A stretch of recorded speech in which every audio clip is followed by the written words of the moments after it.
এর আগে বুবলির সাথে হয়তো অপুর একটা ক্ল্যাশ হয়েছে, অপুই এবার কপাল পড়ল শবনম ইয়াসমিন বুবলির।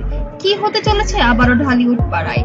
সাকিবের জীবনে অপুর প্রত্যাবর্তন, বুবলির স্বপ্নকে এবার ভেঙে গেল, তাহলে আসলেই কি সত্যি সবকিছু?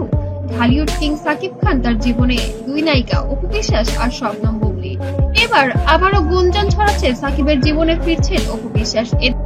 আপনারা কি দুজন আবার কি সংসার করতে যাচ্ছেন একত্রে? এটা ফেসবুকে আমি তো আপনারা মনে হয় প্রশ্নটা যেটাই করেন না কেন তো ভাগ করে বলছেন, উত্তর কিন্তু আমি দিয়ে দিয়েছি যে উনি কি তবে বুবলির স্বপ্ন ভেঙে যাবে? চলুন খুঁটিনাটি জেনে নিই। একসময় সাকিব অপুর জুটি মানে ব্লকবাস্টার সিনেমা, গোপনে বিয়ে, সন্তান, জয় সবকিছুই ছিল ভক্তদের কাছে চমক। পরে অপুর লাইভে সব প্রকাশ্যে আসা যেন সবকিছু ক্লিয়ার করেছে বর্তমানে। অপুর সাথে দূরত্ব বাড়তেই সাকিবের জীবনে আসেন শবনম ইয়াসমিন বুবলি। সিনেমার জুটি, তারপর সম্পর্ক, গুঞ্জন, সন্তানের জন্ম এবং কাবিননামা নিয়ে আলোড়ন চলেছে। কিন্তু সাম্প্রতিক দিনগুলোতে মন্তব্য, অপুর প্রতি তার প্রশংসা এবং বিশেষ কয়েকটি ইঙ্গিত ভক্তদের কৌতূহল বাড়িয়েছে। একটু ডিফারেন্ট যে আমার স্ত্রী নিজেই হচ্ছেন একজন সুপারস্টার, তো তিনি চাইবেন না হয়তো আরেকজন সুপারস্টার হোক। আমার কাছে স্পেশাল মানুষ আব্রাহামের বাবা শাকিব খান। তো সাকিব সরাসরি বলেন, অপুই আমার প্রথম স্ত্রী। অপু বিশ্বাস সম্প্রতি নতুন সিনেমা প্রকল্পে কাজ করছেন, যেখানে সাকিবের নামও শোনা যাচ্ছে। আবারও মিডিয়ার জল্পনা, তাহলে কি দুজন আবার একসাথে কাজ করবেন? ভক্তরা বলছেন অপুর প্রত্যাবর্তন মানে সাকিব অপুর মিলন নিশ্চিত। তবে কি ভক্তরা যা আন্দাজ করতে পারছে তা কি সত্যি?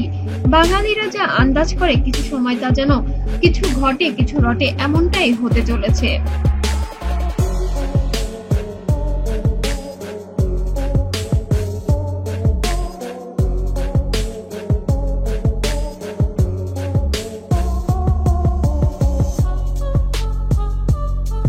যদি সত্যিই সাকিব অপুর পূর্ণ মিলন হয়, তাহলে বুবলির জায়গা কোথায় দাঁড়াবে? সোশ্যাল মিডিয়ায় ভক্তদের মন্তব্য, অপুই আসল রানী, বুবলির সময় শেষ, বুবলির নীরবতা আরো প্রশ্ন জাগাচ্ছে। তবে বুবলি কেন চুপ আছে? তবে কি সত্যি এমন কিছু ঘটতে চলেছে সাকিবের জীবনে? সাকিবের জীবনে অপুর প্রত্যাবর্তনের সম্ভাবনা এখনো রহস্যে ঘেরা। তবে ভক্তদের মতে অপুই সাকিবের আসল রানী, এটা তিনি নিজে মুখেই স্বীকার করেছেন। এখন দেখার বিষয় বুবলি এ অবস্থায় কি করেন এবং সাকিব খানের চূড়ান্ত সিদ্ধান্ত কোন দিকে যায়। আপনাদের কি মনে হয় সাকিব অপুর মিলন হবে নাকি বুবলি থাকবেন শেষ পর্যন্ত? কমেন্টে জানাতে যেন ভুলবেন না।